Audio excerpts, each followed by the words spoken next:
She played lotto, and one of her games won her over $400,000. Listen. It was the first time I played lotto. You just crossed 6 numbers. Somehow I felt lucky. When I saw the draw, I thought a couple of $1,000s. But then Lotto called. It was the jackpot. Maria won $439,000. Why don't you pick up some lotto forms and play lotto? Lotto pays. Newswatch with Rollin Smith. More news at 11. Why does Breakstone sour cream taste so good?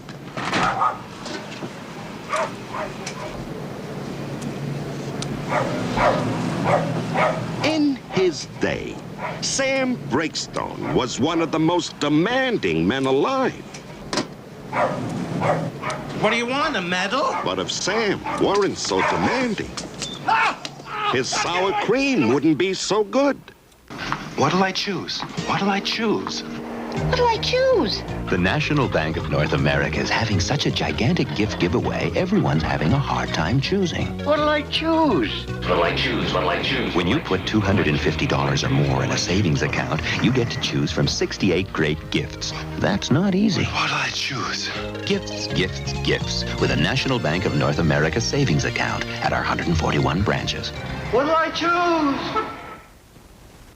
Jamie Farr of MASH with Mike tomorrow, 4:30. Good evening. You know how life is. It's full of doubt and hesitation and compromise. We make a virtue of courage, but the emotion we all know best is fear. That's what made John Wayne so different. He never doubted, and he never hesitated, and he never compromised, and he was never afraid. Not so far as we could ever see. I mean to kill you in 1 minute, Ned, or see you hanged in Fort Smith at Judge Parker's convenience. Which'll it be? I call that bold talk for a one-eyed fat man. Fill your hand, you son of a bitch!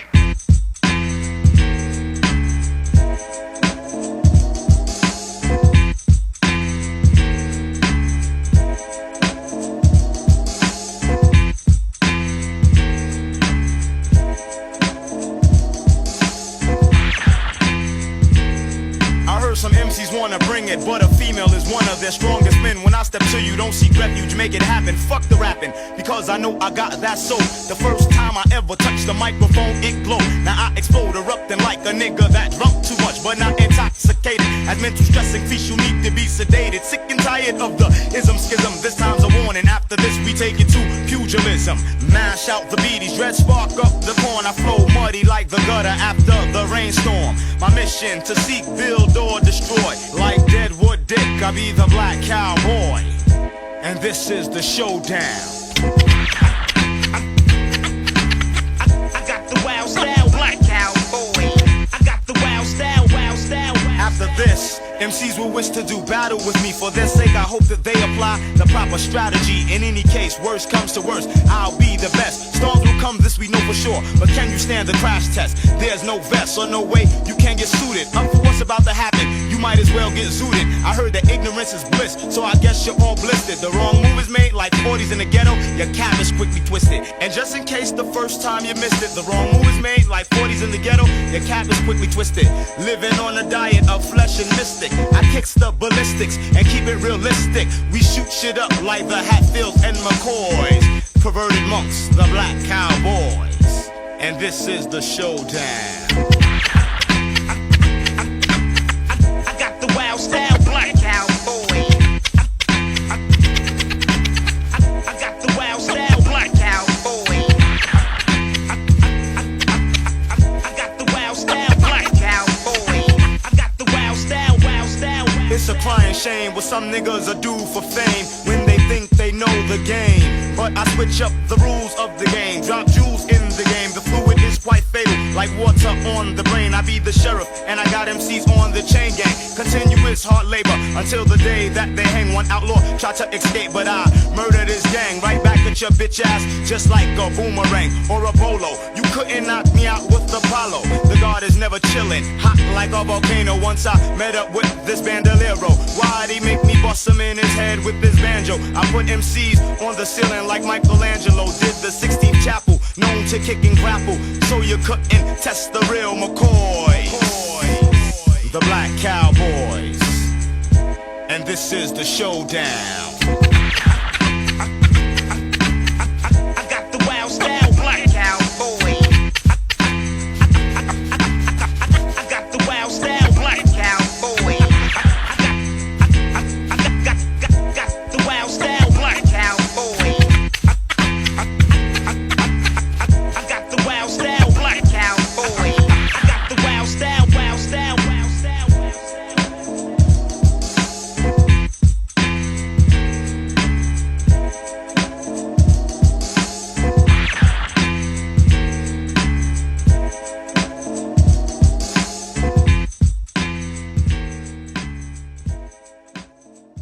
Drill 'em like as not, they always had it coming to them.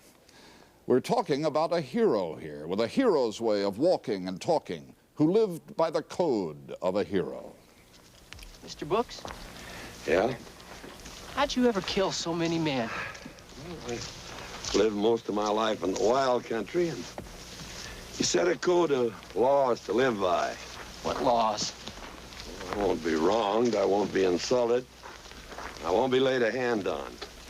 I don't do these things to other people, and I require the same from them. But how could you get into so many fights and then always come out on top? I nearly tied you shooting. Friend, there's nobody up there shooting back at you. It isn't always being fast or even accurate that counts. It's being willing. I found out early that most men, regardless of cause or need, aren't willing. They blink an eye or draw a breath before they pull a trigger. I won't. In more than 200 movies, he never blinked a frightened eye or drew an uncertain breath. Of course, mortal life is not like that, but this was no mortal. This was John Wayne. Why don't you just say it flat out? All right. You have a cancer. Advanced.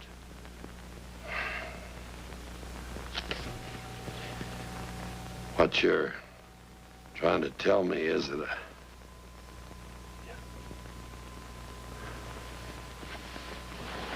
Damn.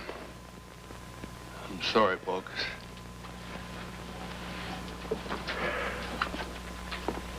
You told me I was strong as an ox. Well, even an ox dies. The man I've been talking about, who never knew fear, was not a real man, of course. He was a hero on a screen. The real man died of cancer yesterday at the age of 72. The hero is as alive as Ulysses, as alive as D'Artagnan or Daniel Boone or Wild Bill Hickok himself. Heroes never die, you know.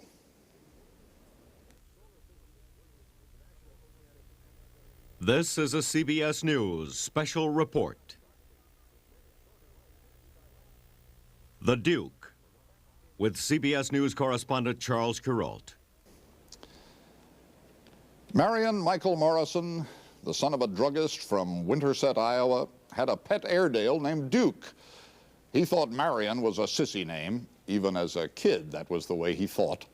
So he called himself Duke, too. He grew up to be an actor. Not much of an actor, according to the critics, but the biggest box office star of all time. So much for critics. When he lay dying, some of his friends, among them Elizabeth Taylor and Maureen O'Hara, told a committee of the Congress that the nation should strike a gold medal for him. He has given much to America, and he has given to the whole world what an American is supposed to be like. Kids today, and myself, talk about cool. Well, Big John is one cool cat. I beg you to strike the medal for Duke, to order the president to strike it. And I feel that the medal should say just one thing: John Wayne, American. The Congress voted that medal to John Wayne, as it has done for a handful of other heroes, Lindbergh, the Wright brothers. And what the Congress voted to have inscribed on there was John Wayne, American. Here is an appreciation of the life of John Wayne, American, from Morton Dean. There was something about the way he walked, as if the earth were made of pie crust. Mr. Dunson, I'll say it just one more time. As if it would crumble under the weight of his 6'4" frame.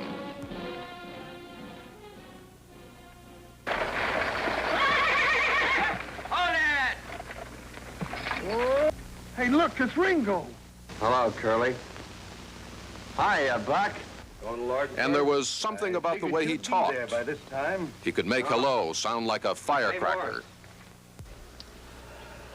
What time is it? 5:30, sir. And a simple time check sizzled like the fuse on a bomb. And he was tough enough to play guard at the University of Southern California until he was injured and quit school. I suppose now I'm expected to fill in the next few minutes with recounting of my own experiences on the playing field and try to put some football expressions into it. Well, I'm afraid I have no heroic stories to tell you. I went to USC on a scholarship, best of class. Of that I'm proud. After my freshman year, I barely got down in the three-cornered stance for the varsity before this gentlemanly opponent broke my leg for me, for which I'm most thankful. If it hadn't been for football and the fact that I got my leg broken, had to go into the movies to eat, who knows? I might have become a liberal Democrat. There never was any danger of John Wayne being mistaken for a liberal Democrat, and he became not only an outspoken conservative, but one of the most successful actors of all time. He appeared in 152 films. Me, I think this way. There was Red River. At least my people can find my grave and maybe put flowers on it. There was an agreement made when you signed on. You agreed to finish this drive. I'm going to hold you to it. How? I don't want to have to kill you, Naylor. But what? I think it's only right that you have Papa's gun. It might keep you alive. Well, I'm not so sure about that. Almost got you killed when it misfired once. And because you loaded it wrong when you were in a state of drunkenness. Well, then I suppose I ought to get you to show me how. I will. And there was True Grit, for which he won his only Academy Award. Trust you to buy another tall horse. Yeah. He's not as game as Bo, but Stonehill says he can jump a 4-rail fence. You're too old and too fat to be jumping horses. Well, come to see a fat old man sometime. Yeah!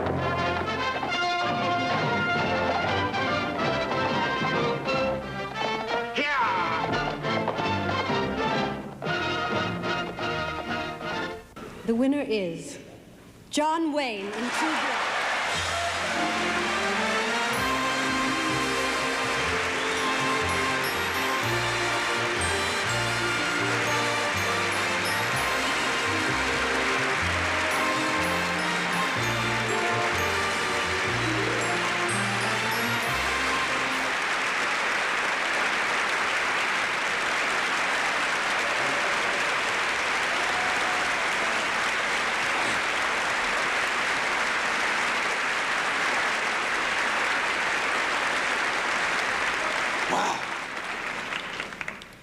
If I'd have known that, I'd have put that patch on 35 years earlier. Ladies and gentlemen, I'm no stranger to this podium. I've come up here and picked up these beautiful golden men before, but always for friends. One night I picked up two, one for Admiral John Ford, one for our beloved Gary Cooper. I was very clever and witty that night, the envy of even Bob Hope. But tonight I don't feel very clever, very witty. I feel very grateful, very humble. And oh, thanks to many, many people.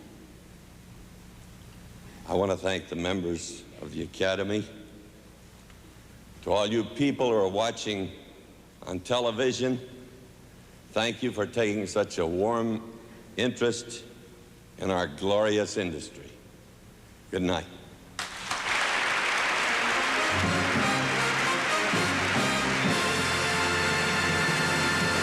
There's no time to name them all. Good films, some bad films, but many of them successful films. Collectively, during his 40 years on the screen, John Wayne's movies brought more cash into the nation's box offices than those of any other screen star. Mostly, they were action pictures. John Wayne, man of action, in the air, on land,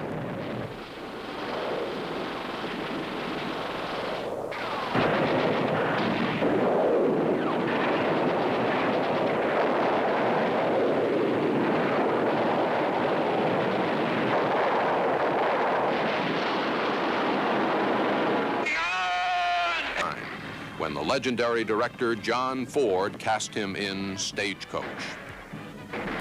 Ford would say later that he could see that here was a boy who was working for something, not like most of the other guys just hanging around to pick up a few fast bucks. It's wonderful to read a scene and know that a scene, you know, like you don't find them very often. You find them maybe 4 or 5 times in your career.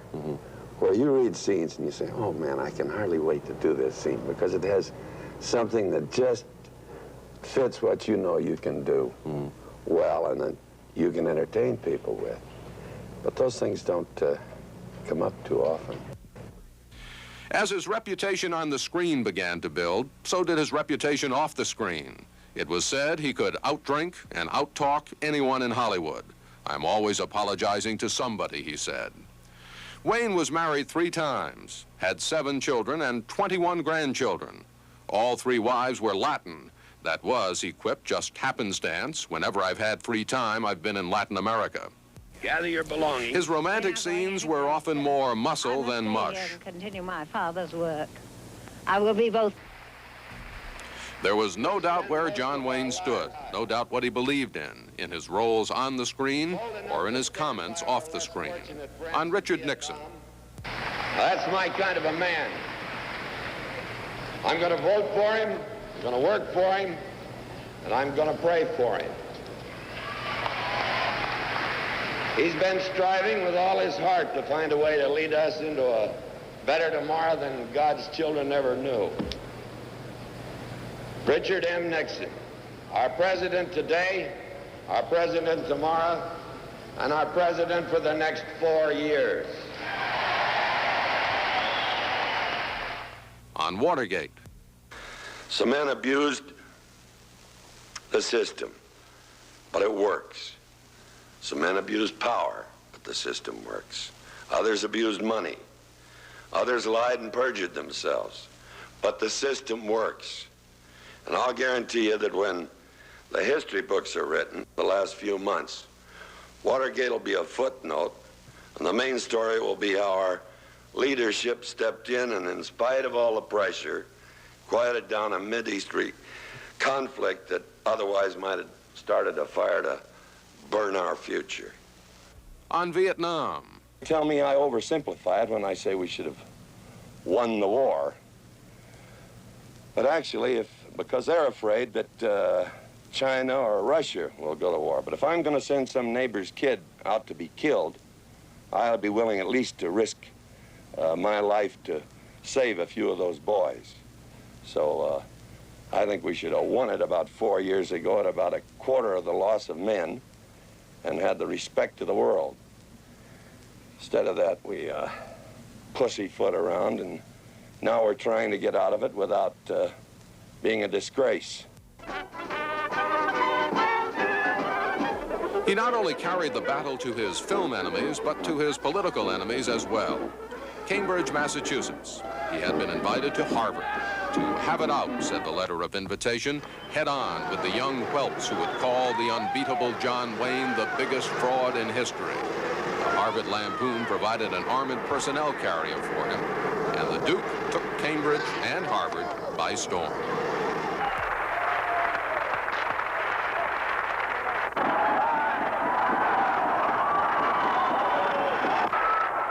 Is it true that your toupee is real mohair? I'm sure that's real hair. Not mine, but real hair. Do you look at yourself as the fulfillment of the American dream? I don't look at myself any more than I have to, friend.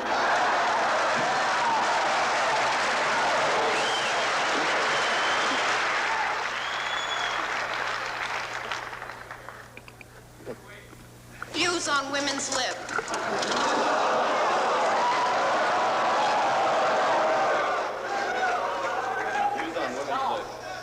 I think they have a right to work any place they want it.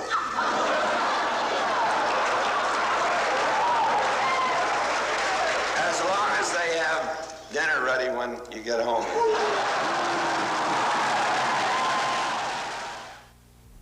If you're concerned that we weren't solemn enough in recalling John Wayne's past, let us recall something he once said. God, how I hate solemn funerals. When I die, take me into a room and burn me. Then my family and a few friends should get together, have a few belts, and talk about the crazy old times. That was John Wayne, all right. And this was John Wayne. A sentimental John Wayne. Sentimental, but only for a moment, when he was asked how he would like to be remembered. No, I try to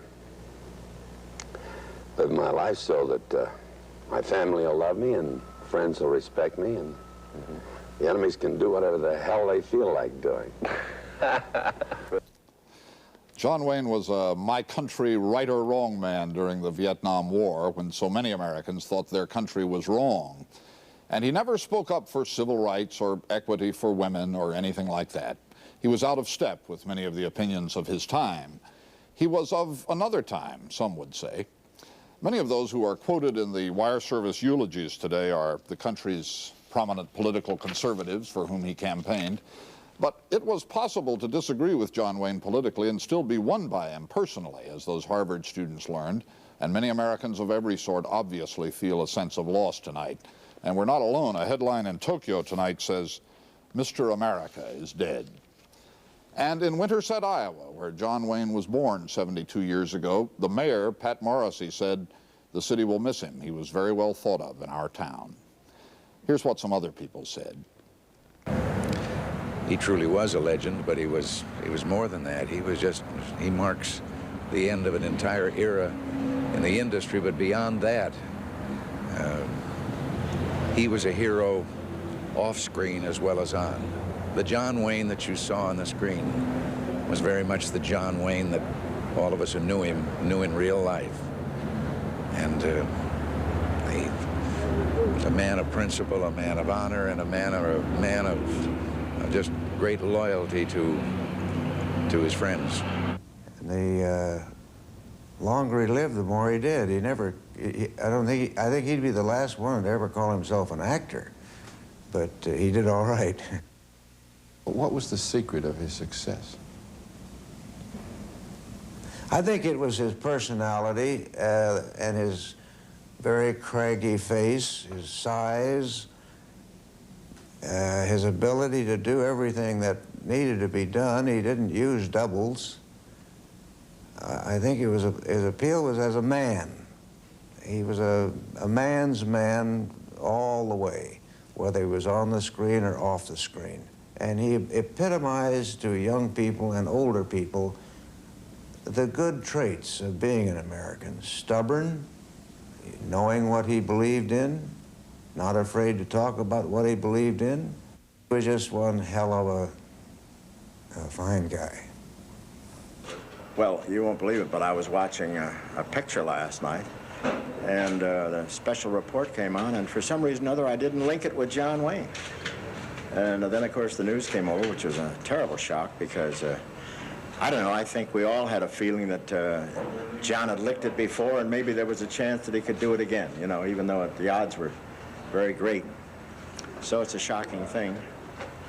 And here's something else. We're really going to miss him, because he was a big, big chunk of America, and a fellow that meant a lot to the people of America. I think he was sort of a tall timber that people kind of looked to for for confidence or something. That's the way I felt about him anyway. What a great loss it is to us to miss a guy that important to the country, you know, a fellow that I think every time he appeared on television, for instance, I think that everybody got a big belt on seeing the big Duke, because he was that kind of a guy. He loved to promote Americanism. He believed in the country. He made an album about the country, and he was America, you know. And he stood for so much. And I think if you look at the pictures he made during World War II, when the younger group were off in the service, and he had to stay home, and he had to make these films, and I think that he did a tremendous favor to the country. In other words, I think that he, whether it was true or false, what he was doing, I think that he answered the mothers and fathers of America and the brothers and sisters of the guys who were overseas. And he gave them a tremendous symbol of what their sons were doing and why it had to be done. And I think that that was a tremendous service to this country. Do you know how he felt about the scene with the reference with Jimmy Stewart about the fact that he had cancer, the character he was playing had cancer, and the strange similarity to his real life at that time?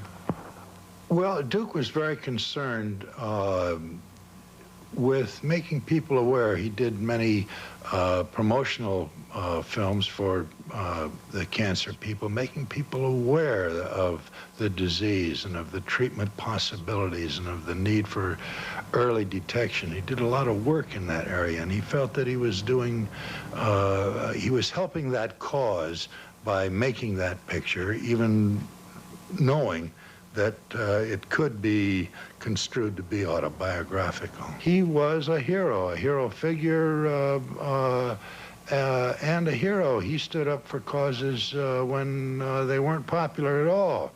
And he never hesitated to stand up and get counted. He was that kind of a person. The last time we saw John Wayne in public was in one of those Hollywood settings, the ultimate Hollywood setting, the glitter and flash of the Academy Awards. The audience stood applauding all those years, all those movies, the image of the hero on the screen, but this once also applauding the man himself, the real man, who they knew was fighting a real fight this time, and still walking lightly, still standing tall.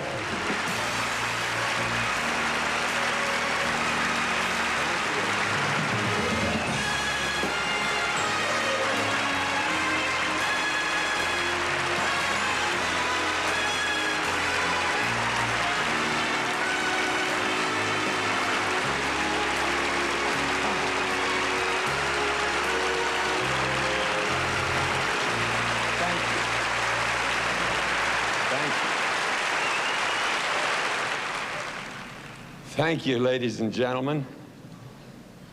That's just about the only medicine a fella'd ever really need. Believe me when I tell you that I'm mighty pleased that I can amble down here tonight. Well, Oscar and I have something in common. Oscar first came to the Hollywood scene in 1928. So did I. We're both a little weather-beaten, but we're still here and plan to be around for a whole lot longer. He was around for 2 months longer, and then at the UCLA Medical Center at 5:35 p.m. Pacific Daylight Time yesterday, with all his children at his bedside, John Wayne died.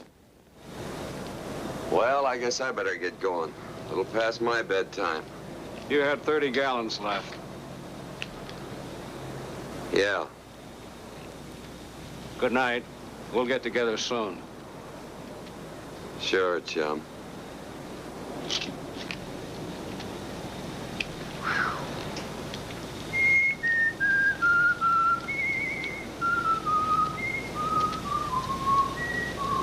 So long. So long, you ancient pelican.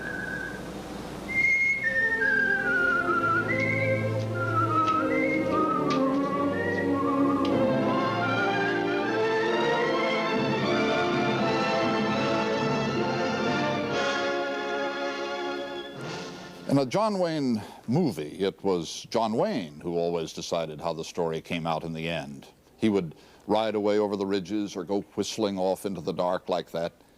Not only alive, but also undefeated. Life isn't like that, as I was saying at the beginning. But it should be. It should be honest and courageous and bold, probably, and full of shining symbols, nerves of iron and hearts of oak. And when evil contests with virtue, the goodness should always win, and confidence and certainty should crown the close of every day. Life is also dreams, you know, like in the John Wayne movies. Nobody can live without at least a dream of daring and high spirit. That's what he gave us. Good night.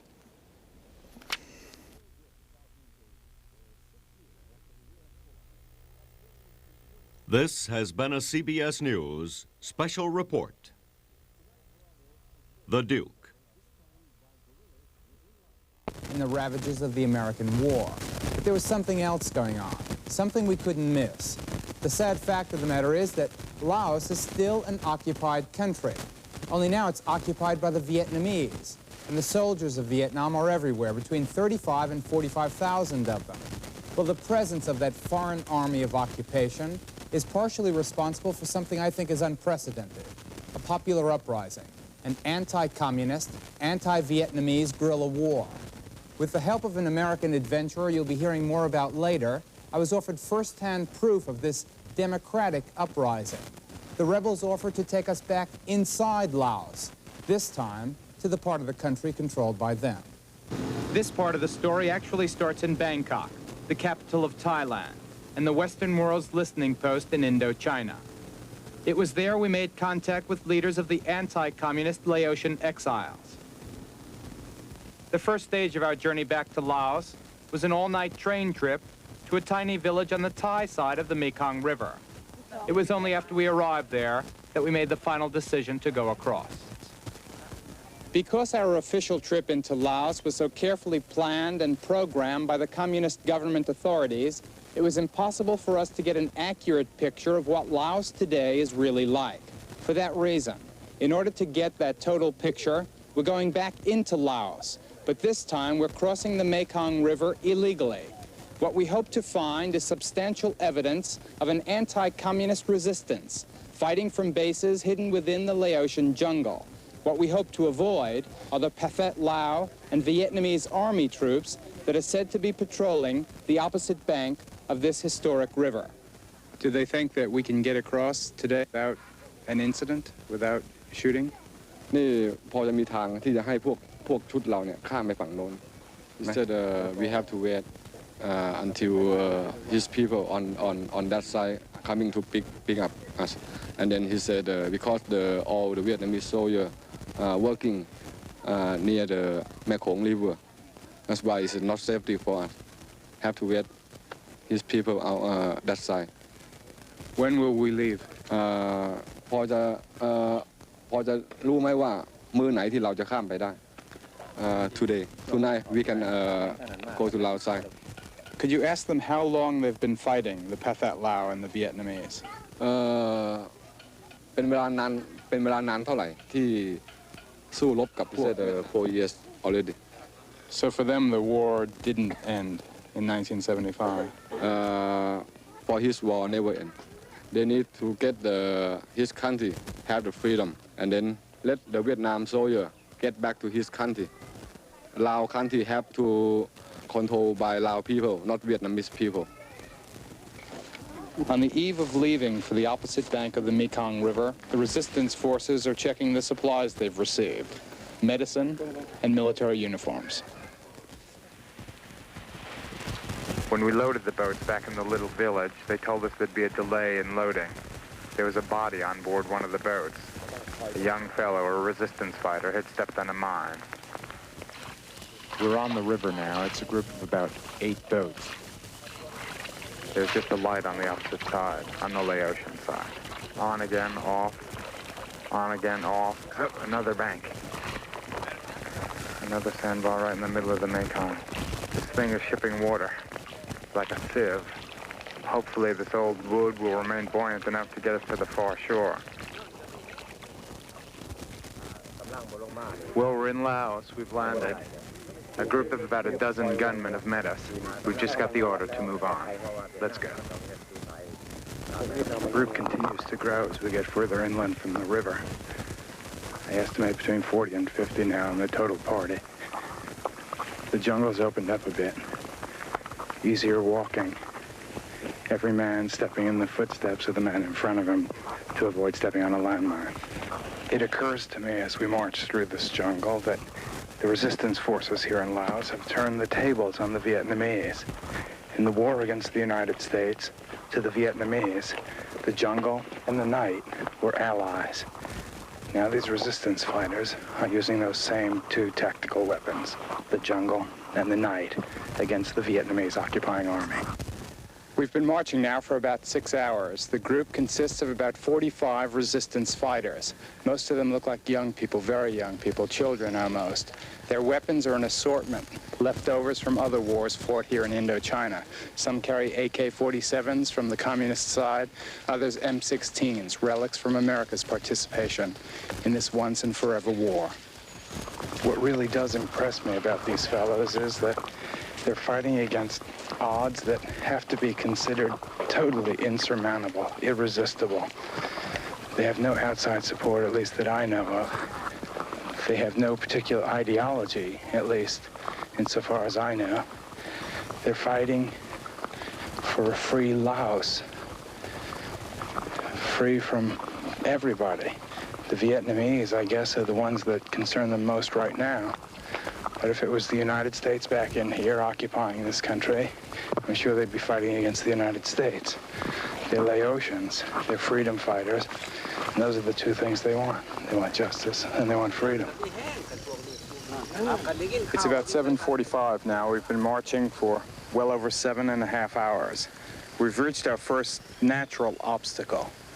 As the men cross, I can count them more clearly now. 45, 46, 47, 48, some of them very, very young, all of them very heavily armed. We've reached our first semi-permanent encampment. It's above a swiftly running creek, a small clearing, and a group of trees. There are about 20 of the soldiers in a central group. The others are scattered in a wide circle, providing the security. All of them seem dedicated to their leader, an unusual man wearing a baseball cap of all things in the midst of all this warfare. When my visa was approved to enter Laos legally, I was informed that long hair, the so-called hippie look, was not appreciated by the new communist government. Looking around at these rebel troops, one wonders if these aren't the hippies that the government was worried about. Either that, or these fighters wear their hair long now as a symbol of defiance and resistance against the new communist government in Vientiane. In any case, if either they or we are caught, we're in for much more than just a haircut. After having spent the last 24 hours with these men, I confess to feeling filled with admiration for them. They seem so dedicated to their impossible cause. But past revolutions and national liberation movements have shown what some people are capable of when searching for and fighting for the Holy Grail of freedom. The tragedy of this group, however, is that the whole world essentially is their enemy. Their only friends are a handful of villagers and this Laotian jungle. It seems as if the communist government of Vientiane isn't the only one vying for the hearts and minds of these people. Yeah, this is the kind of scene that I saw in Vietnam only in the Viet Cong propaganda films. It's the other side of the war that we were fighting there. This is a kind of support from these villagers, the ones who just brought us the food we'll eat tonight, that they have to have to survive. Survive both physically and politically. If they don't get the food that these people provide day to day, week to week, wherever they operate, they can't survive. They don't get the intelligence that only the people can supply about the movement of the Vietnamese and the Pathet Lao forces. And again, they die. I thought that I could use this time to describe our two leaders, the two leaders of the joint resistance effort. Wee Dam, the leader of the smaller group of 40 resistance fighters, is the more flamboyant of the two. He wears black flight suits and he's given to wearing Australian-style cowboy hats. He has a long, droopy mustache that reminds me more than anything else of the old posters of Emiliano Zapata. The other leader, Captain San Juan, controls a much larger group. His group is about 150 men, and he's a much more businesslike character. As a matter of fact, he doesn't even carry a weapon. It's the break of dawn, and we just had some unhappy news on this, our second day in the field. We have to break camp because the Vietnamese and the Pathet Lao are in our area. The two columns formed up again, and we're heading south toward the river. Now we've reached a new base camp, and we have a few hours here to wait until darkness. I thought this would be a good time to interview the American scholar adventurer, as he terms himself, who's been accompanying us and who's been our guide and our contact with the resistance forces here in Laos. We won't name him, but I can guarantee his expertise. Who are these people? Most of them are former members of the armed forces of the Laotian government, the ones that were on, quote, our side, unquote, during the war. A good number of them, within that number, were paid directly by the U.S. Embassy during the war. In other units, they have also people who've defected from the armed forces of the present regime and who are fighting against it because they feel that apparently in helping bring their side to victory, they just helped to deliver their country to the Vietnamese. Who's supporting this force? They have to be supported pretty much by the people because they can't get any support from any place else. Some of the refugees outside of Laos who have gone either in the past few years or before that, every now and then get together and take up a collection, and they get the things that you've seen in the background. Aside from that, they're dependent on the people for the two things they have to have for survival, especially survival as an armed group. They have to have food, and they have to have intelligence supplied to them about the movement of enemy forces. Without either one of those, they die. But aren't they up against insurmountable odds? Isn't the government now, with the support of the Vietnamese troops, irresistible? I would say so, particularly given the methods that they use for security in villages. That is, if people go in and out of the villages after dark, they can be shot, even if it's not known why they went out. Their only chance, as I see it, is if they keep up the spirit that they have now and they get some support from outside. And I would think, and they believe also, that their best hope at the present time, and given the present regional politics, is Red China. Support from China? Some way, support from China. So this group isn't particularly ideological one way or the other, is it? They're just what?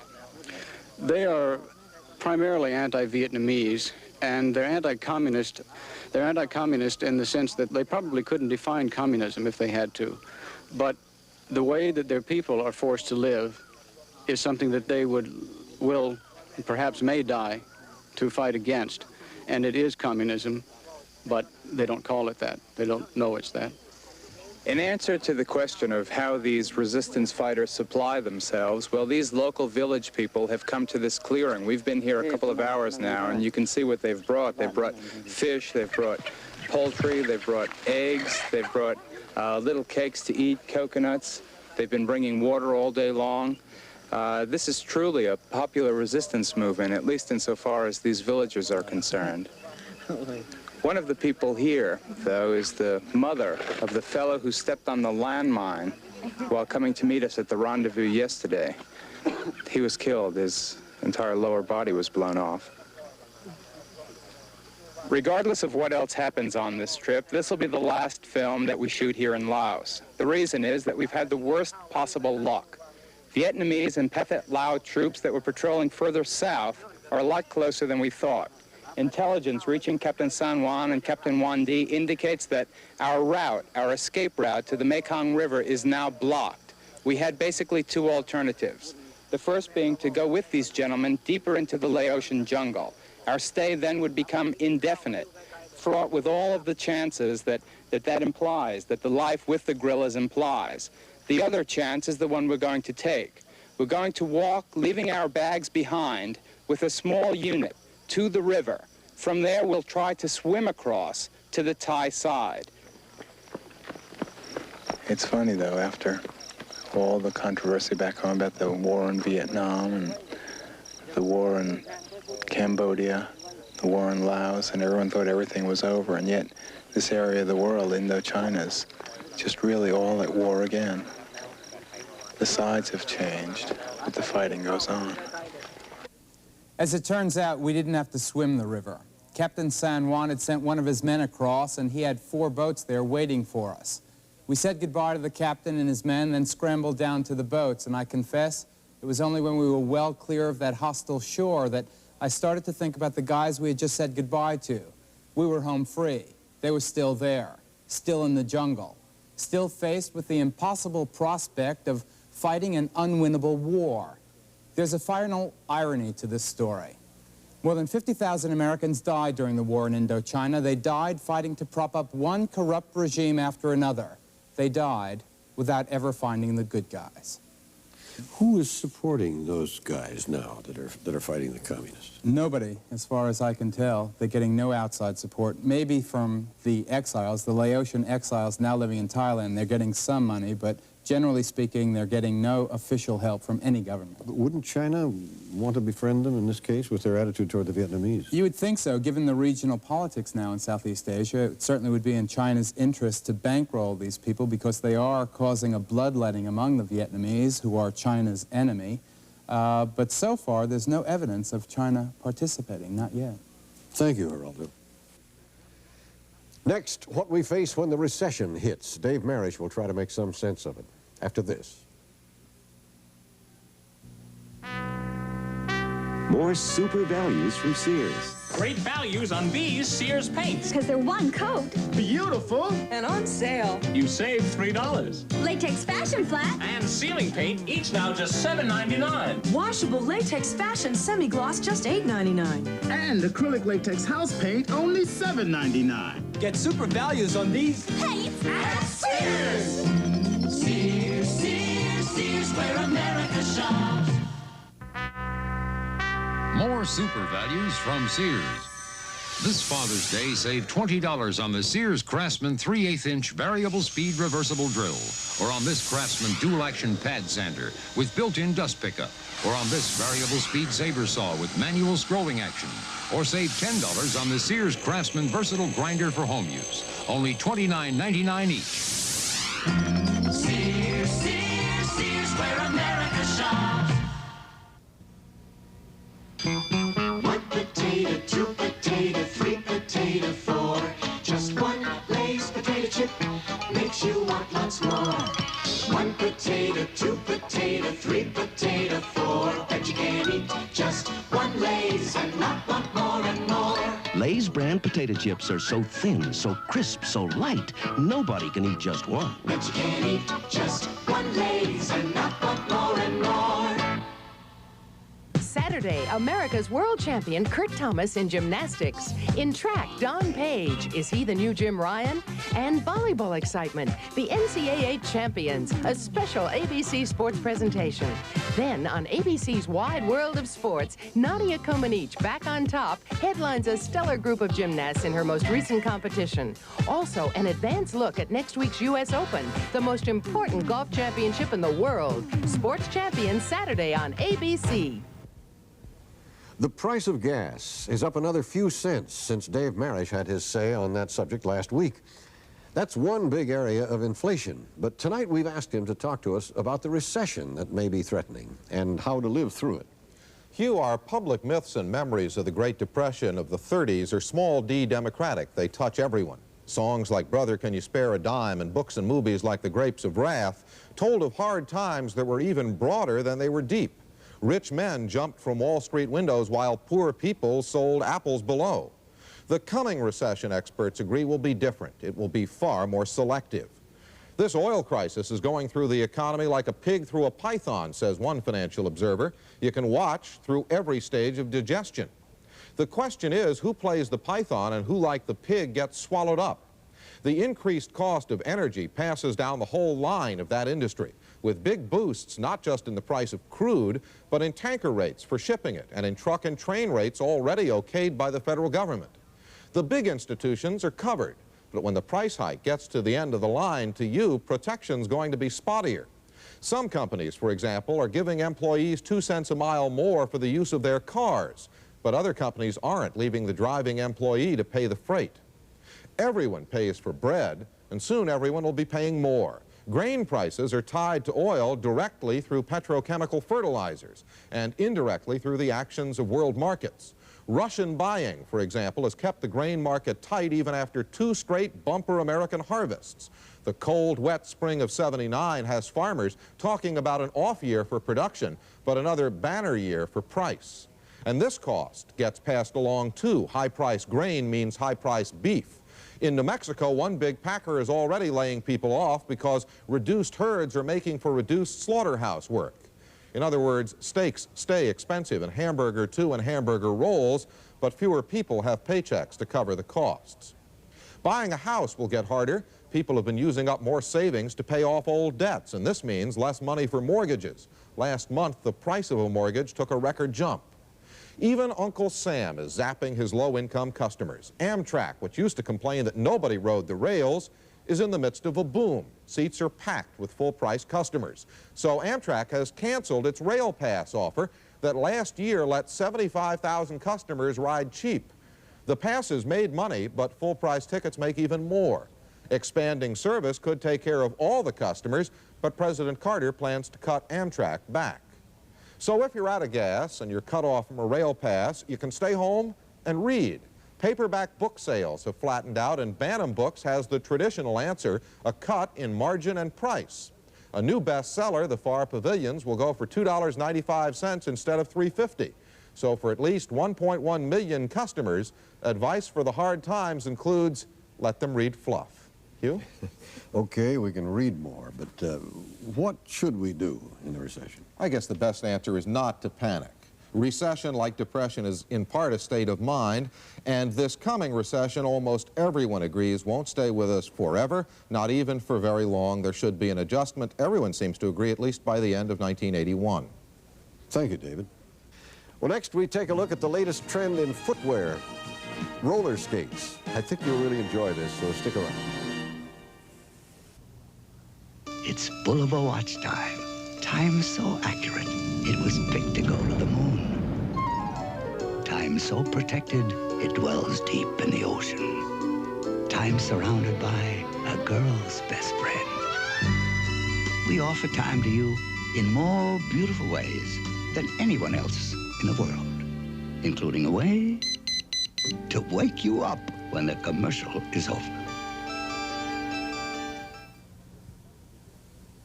There's a Frisbee disc for different reasons. For individual, team, and disc golf competitions. There's a Frisbee disc for different seasons, for windy flights, and a glowing disc for warm summer nights. There's a Frisbee disc for a new friend and an old friend. And there's a great new thing, a Frisbee brand flying ring. Season or reason, pick your Frisbee disc or ring and pick up on the fun and freedom. Frisbee brand products, made only by Wham-O. I bought my Jeep CJ because it's rugged enough to go most anywhere. I got my CJ because it's built to last. That's like money in the bank. I got my CJ because I always wanted one. The Jeep CJ, you know you always wanted one. If you always wanted one, now's the time. Right now, your Jeep dealer has a soft top special listing for only $99. What a value, the $99 soft top special. There's a new trend rolling over the nation.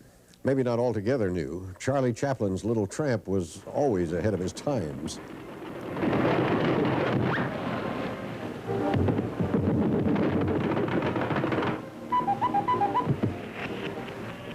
But lately, roller skates are becoming the biggest craze in footwear since the Earth shoe. Present sales, 300,000 pairs of roller skates a month and still rolling. Last year's attendance at indoor rinks, 28 million.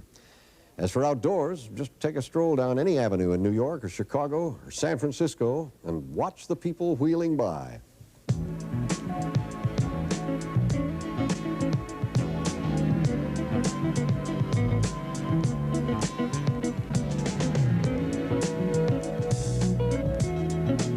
If you've ever wanted to be a bird,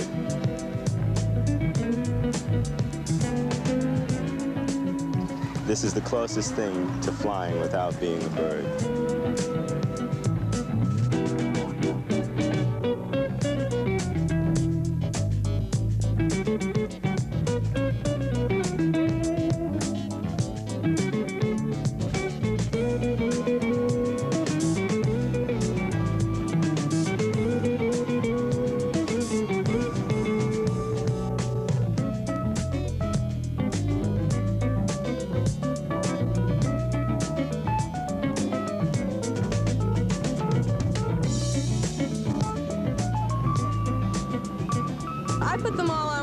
I got my wheels in August, and I needed friends to skate with me.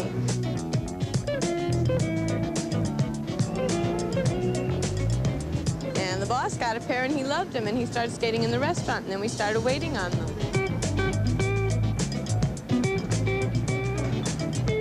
As a child, I was one that had, you know, the roller skates with the key around your neck, and, you know, you just went up the hills and down the hills, and nothing ever happened to you. And then I got on these, and nothing worked.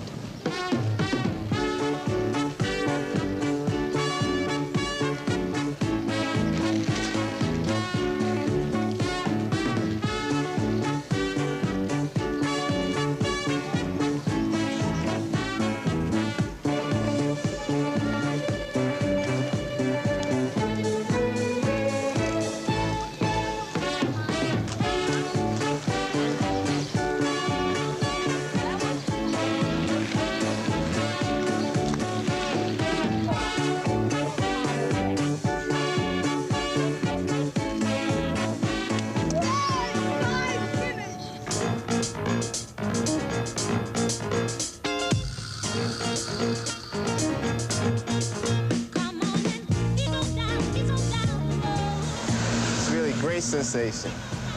You know, it's also a way of thumbing your nose at the city because you're really free and everyone's getting on a subway or getting on a bus and you're just floating along.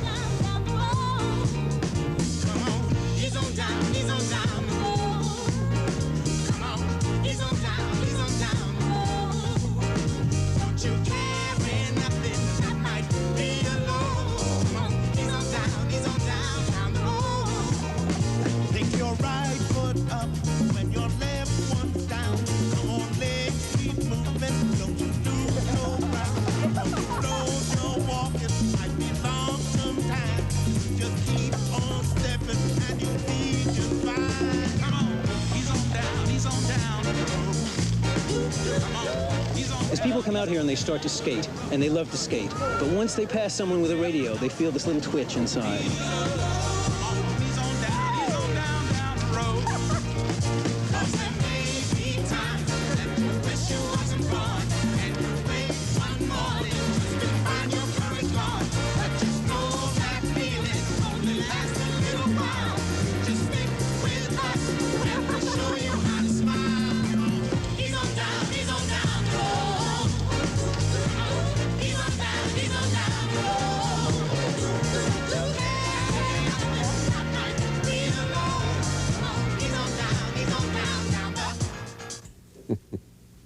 Well, that's 2020 for tonight.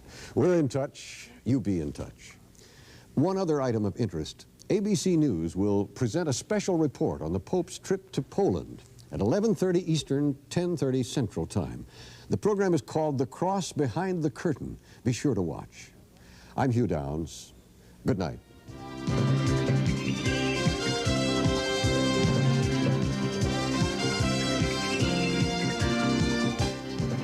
This is David Hartman. Find out the odds of Skylab falling on you or your property tomorrow on Good Morning America. Saturday night excitement begins with Battlestar Galactica, followed by The Love Boat and Fantasy Island. Sunday, watch Who Are the Defaults and Where Did They Get 19 Kids?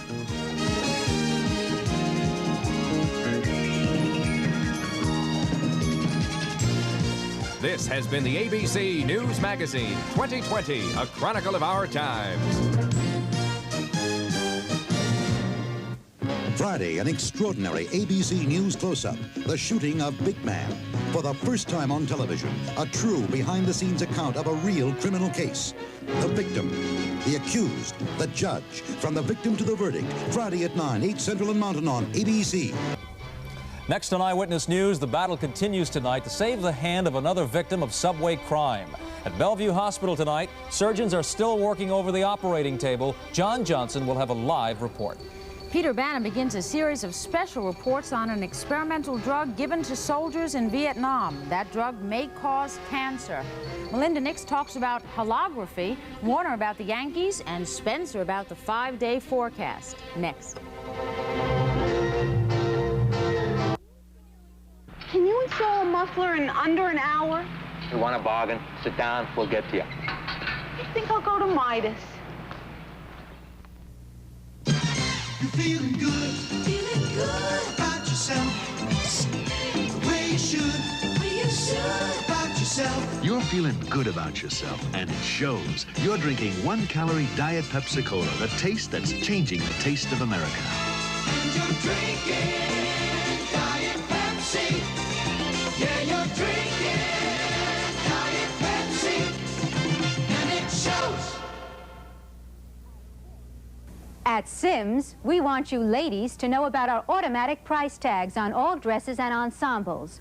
Automatically, every 10 selling days, there's a markdown. Sims price tags are dated well in advance to show you when these markdowns take place. And automatically, after 30 selling days, a $100 nationally advertised dress or ensemble becomes final at $29. At Sims, an educated consumer is our best customer. Von Ryan's Express tomorrow on the 4:30 movie. This is Eyewitness News with Ernie Anastas, Roseanne Scamardella, Warner Wolf with sports, Spencer Christian with the weather, and the Eyewitness News team. Tonight, a 17-year-old girl is still in an operating room as doctors fight to save her hand. This morning, as she stood on a subway platform, she was pushed in front of a train. John Johnson is live at Bellevue Hospital with this report. John? Roseanne, the team of 3 surgeons are still here from 10:30 this morning. They're still in the operating room trying to reattach the severed right hand of 17-year-old Renee Katz. Renee, a gifted musician from the High School of Music and Art, will not know for months whether or not the surgery has been successful enough to allow her to ever play again. We'd be able to reattach the nerves as well as some of the tendons to give her the maximum amount of function. Well, you feel pretty hopeful, though, that you will at least be able to reattach the hand, that she will have some sensation and some flexibility, but you don't know whether she will ever be able to play the